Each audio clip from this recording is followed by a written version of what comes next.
history लेहगदब मफमसिदा आइना तौरब थबकसे अफबनी सिना अदुनी हाइबसे हाइबगी दरकार लेते बाजार सेक्शन खुदिमना खांगी हुजिक लूरब तांगनी करी लाकदब हाइसे अकोई बाजार खुदिमना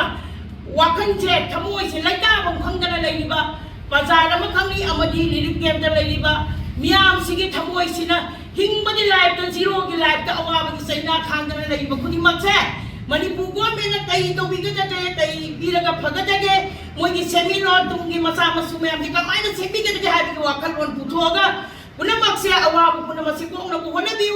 अदुदी नतदना आइना तौबना फै सि आइगी सि फत्रो फत्रो हाइबदो हिजम इराबोतो अदो ngasi अखोइना हिजम इराबोकी दमते निसिंगरिबसे आइना तौबना फै हाइरम बराबा माना तौरम मैम जी फै हेना हाइरम बरिबा हौगी बीजेपी गवर्नमेंट ओइरो कांग्रेस गवर्नमेंट ओइरो अफब थबतो फसाना लेहौरदबनि फत्तब थबतो फत्तबगी ममीगा मसा मसाना अदुम तारगा पुंसिगी कुआरोइगबा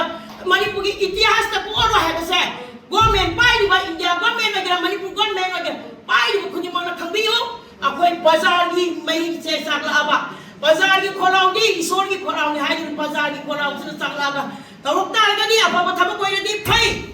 फत्तब थबक ओइरदि उठोनगनी हाइबसे आई ngasi हाइजनिगी अदुना आइना तौरब थबकसे फै फै हाइबो वासे कोइ ताजनिंदे ताबदा खांबदा वाले अफब ओइरो फत्तब ओइरो बाजार मियाम खुदिमकसे खांगी हाइबसे आइना मणिपुर गवर्नमेंट मफम हाइजनि